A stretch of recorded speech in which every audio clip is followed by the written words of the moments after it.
Hello guys, today I talk about Spiders Monkeys Question. Written by Julie Harding, illustrated by Maria Voris.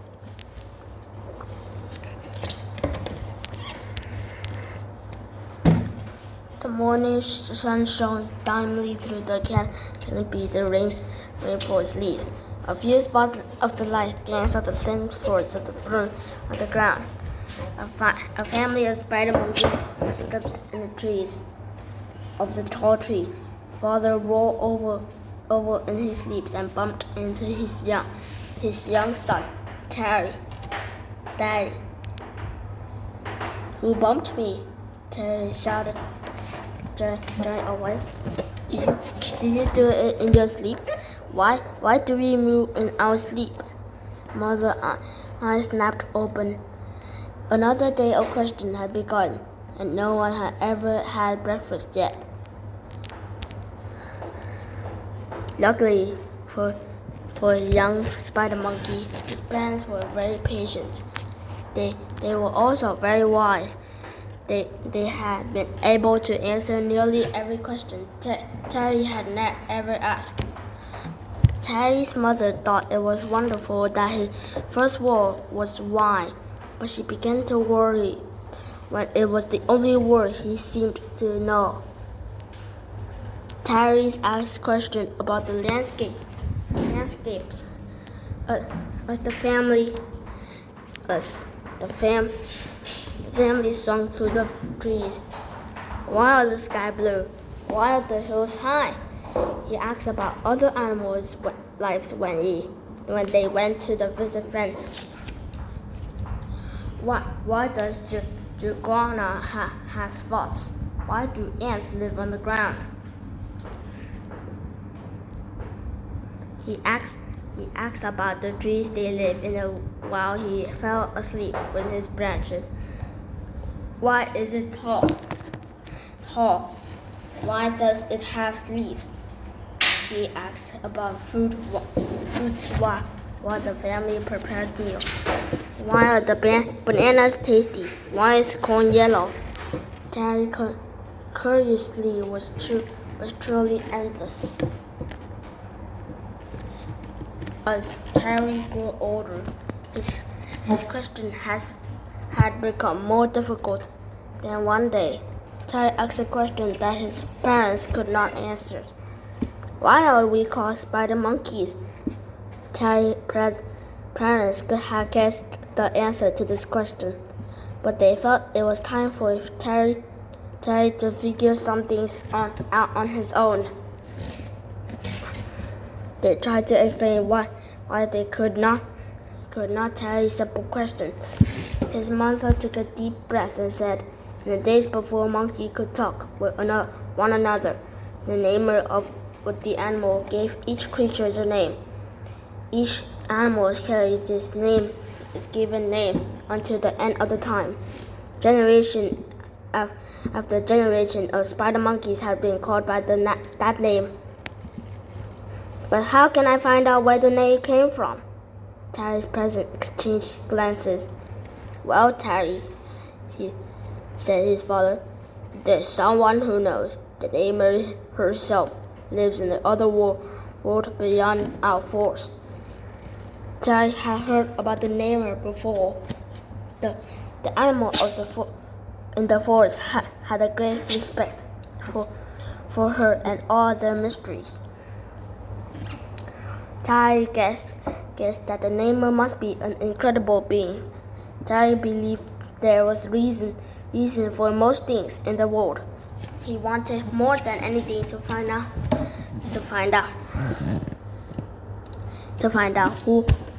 what those reasons were. Terry began to wonder about the many names of the forest. Spider monkeys were not the strangest. There was an iguana, jaguar, macaw, and puma. Terry began to think that the name might be a little silly. Terry went to find his friend, Balam, iguana. She was always up for good adventures. Sometimes she and Terry could find out what without asking her parents. Balaam was very excited too by the question of where the name came from. Her parents could only guess where the word iguana came from. Terry and Balaam decided to find the name of in the other world and asked her where she had gotten their names. This was no small journey for a spider, monkey, and an iguana. But the reward seems well worth the trek.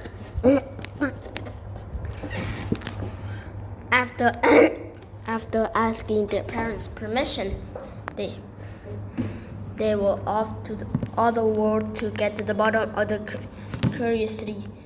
Terry swung himself to the trees, carrying Balaam on his back. After all, iguanas are not known to be fast on their feet. After swinging his arm for what seems like days, Terry reached the edge of the trees and Balaam stepped off his back. They could not believe their eyes. Neither had ever been outside the forest, and neither of them had ever even begun to wonder about the other world beyond. A whole new series of questions drummed in Terry's head. The object was smaller than many of the trees in the forest, and it was much less than impressive. Terry and Balaam went to the base of the object. It looked like a lot of branches were stuck together. Terry had seen things like this in the middle of the forest. They were left over from some long ago creatures. Just then, part of the open swung open. The giant monkey with no fur except on her head emerged. Terry's question flew at the creature from the hunt. Who was that you're wearing? Who are you? Did you name me?